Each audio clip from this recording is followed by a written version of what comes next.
Brought to you by PrayLatin.com, makers of prayer cards featuring complete English phonetic renderings of Latin pronunciations.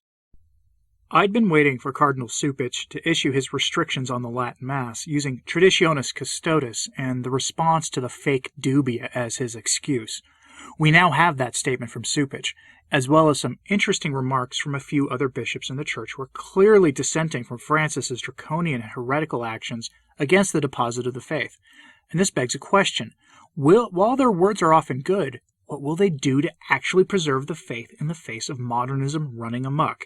It's a question I don't like asking because the bishop that I'm going to focus on here today has frankly been too cozy with Francis and even publicly said he didn't think Francis was moving against sacred tradition at all.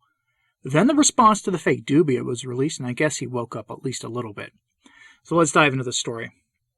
First, let's start with what the main focus of this is going to be, which is Cardinal Cupich.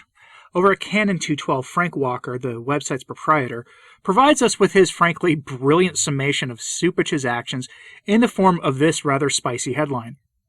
Evil Cardinal Cupich cancels the ancient Mass on the first Sunday of every month, Christmas, the Triduum, Easter Sunday, and Pentecost Sunday. Issues ponderous materials for priests to learn how great the faithless Francis Mass is. That pretty much sums it up.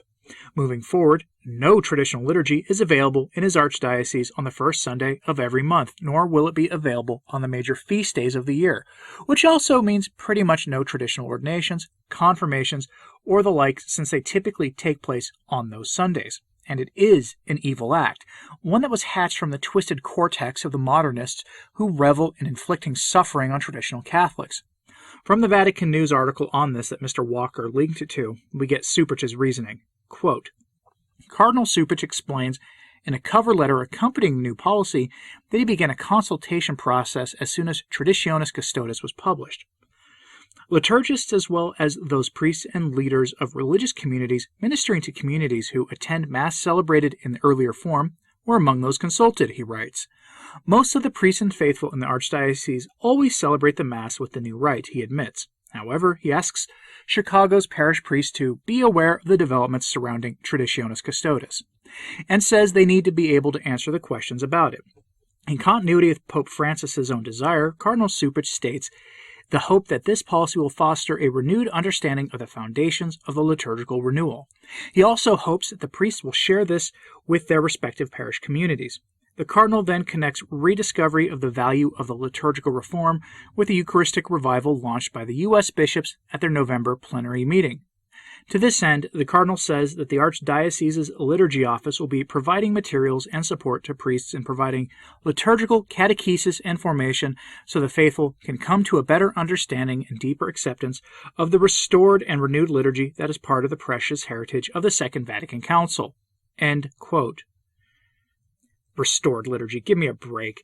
They always finish with a reference to their greatest council of all time, the one that remade the Church in the image of Teilhard de Chardin, the Second Vatican Pastoral and Non-Binding Council.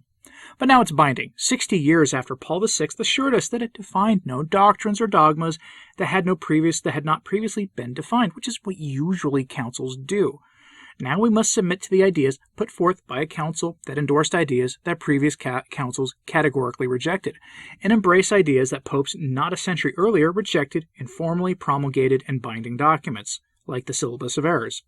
No big deal, I guess, except that if we simply want the same faith as those that came before us, we get punished for not submitting to a council that our forebears would have seen as having been a robber council. Oh, but it gets better. You see, Cupich reminds us that this is really about unity and avoiding the schism that Francis said back in 2013 or 2014 that it would probably be the cause of. Quote, in concluding his cover letter, the Cardinal reminds the priests that an expression of their love for the body of Christ is to faithfully adhere to the liturgical norms. In this way, our worship may always enrich and never diminish the faith of our people, he writes. The Cardinal then closes his letter with an insightful observation of Pope Benedict, who noted that the post-Vatican II liturgy will be loved if it is celebrated with great reverence and harmony with the liturgical directives. This will bring out the spiritual richness and the theological depths of this missal. In the preamble to the policy implementing Traditionis Custodes, the intention of the motu proprio is clearly synthesized: to re-establish throughout the Church of the Roman Rite a single and identical prayer that expresses its unity according to the liturgical books promulgated by the saintly popes Paul VI and John Paul II, in conformity with the decrees of the Second Vatican Council." End quote. The statement drips with modernist lingo, including talk about the need to pastorally accompany Catholics who quote-unquote identify with the previous form of the liturgy. All the while, really, what Cupich and his Chicago gang of thugs have done is to force many Catholics to go seek out the sacraments on those holy days with the SSPX and similar groups. There's nothing wrong with that, especially according to what Bishop Athanasius has said on this multiple times, that you are free to do so, that the SSPX are in full communion with Rome. That's Bishop Athanasius, who said this on behalf of the Vatican a couple of years ago. The core issue with the SSPX is an internal debate with Rome that needs to be settled in the name of tradition. Bishop Athanasius is a hermeneutic of continuity bishop. That's my point of disagreement with him, but he has unequivocally said there's no problem with going to Mass with them. Anyone telling you otherwise is misleading you. That's it, and you incur no sin by going to Mass with them.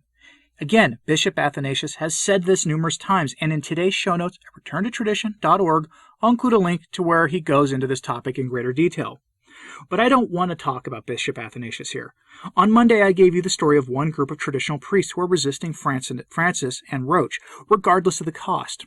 Earlier this week, a cardinal whom, while I have a great deal of respect for on many issues, but has a tendency of defending Francis far too much and being essentially a moderate modernist when the chips are really down, he released a statement via an interview rejecting Francis's move on Traditionis Custodes. That was interesting to see because we were talking about Cardinal Robert Sarah, who just a few weeks ago claimed that Francis wasn't really trying to destroy the traditional Mass or restrict it or anything. Maybe the dubia response will come up on that issue. I pray that it did. Either way, Cardinal Sarah told the laity that during these times we must do the following, quote, "Don't look at men. Look to Jesus Christ. He is the one who has called you. It is God who has put his call on your heart. Your teacher is Jesus Christ, not a man. It is Jesus who has said to you, 'Come and follow me.' It is his voice that you must listen to. It is his face that you must discover. It is your relationship with him that you must create, shape. This friendship is not simply transmitted, it is built by two people. We must also follow the teachings of the Church. It has always taught the same thing. It is God who has called you. Try to know him." End quote. And his message wasn't only to the laity, it was also to his brother bishops and to the priests in the Church. Think about the implications of what he's saying. The entire point of the liturgy is to provide worship to God in a manner that pleases him. Our ancestors knew how to do this, but in our time we've forgotten. And it's obvious in the declining attendance at Mass over the decades since the man-made new Mass was promulgated illicitly. And it is obvious in declining vocations and sacramental numbers. The liturgy is supposed to point us towards Christ the King.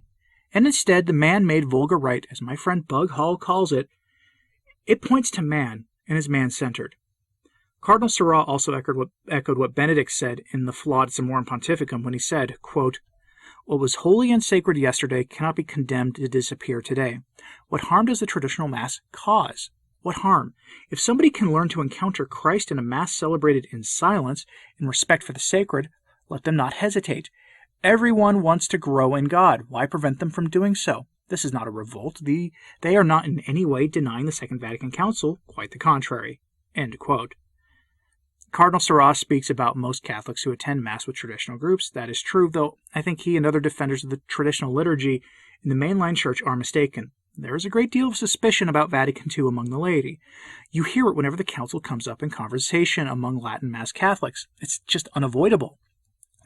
With some, it's merely a question of the implementation of the Council, that it was done flawed or whatever, you know the arguments.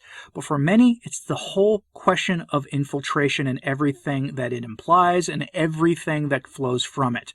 And until that question is addressed, and not merely dismissed, they cannot get past it.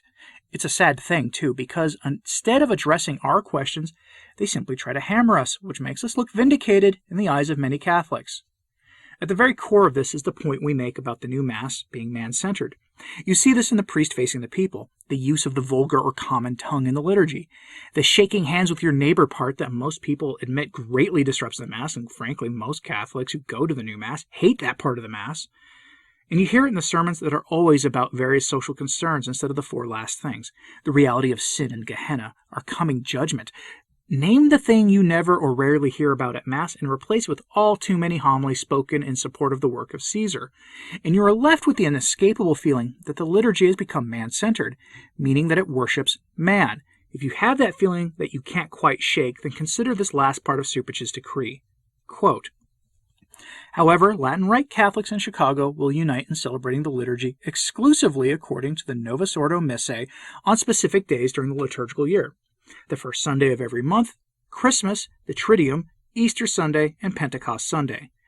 The policy indicates that this liturgy, which may be celebrated in Latin, must be celebrated with the priest facing the people. The intention for this policy is to foster and make manifest the unity of this local church, as well as to provide all Catholics in the Archdiocese an opportunity to offer a concrete manifestation of the acceptance of the teaching of the Second Vatican Council and its liturgical books. End quote. Why such a focus on all of this? It's because for whatever reason, Francis and company have decided that they must act and must act now. Cupich banned the Mass at Easter in the traditional form. Up in Quebec, they have no Mass at all from this past Christmas just a few days ago until early January, unless they extend it, which will probably happen.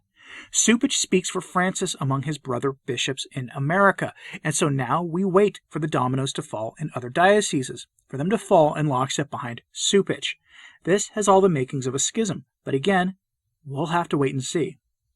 I'm left with a serious question, and I know many of you are going to ask this. What will happen to the good folks at St. John Cantius? They're the traditionalist group out of Chicago that are a monastic group, and many will claim that they're not covered by this, though Roach made it clear that his dubia response covers all the groups like the FSSP and St. John Cantius.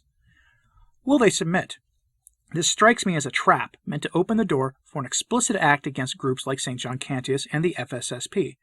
For those who think they'll resist, you have to remember that the entire reason that the groups like the FSSP exist in the first place is because they disagreed with the actions taken by Archbishop Lefebvre and the SSPX back in 1988, and for full disclosure, I don't disagree with any of the actions Lefebvre took. Full stop. There's little reason to think that now they'll act in any way that is overtly resisting of modernism. I suppose we'll all have to wait and see. What do you think about all this? Let me know in the comments, please. Cupich's move is gutsy, I'll give him that, and in perfect keeping with the policy out of the Archdiocese of Rome, which did this exact same thing. Do you think it'll happen in your diocese? Let me know in the comments, please, and as always, pray for the Church. I'm Anthony Stine. Ave Maria.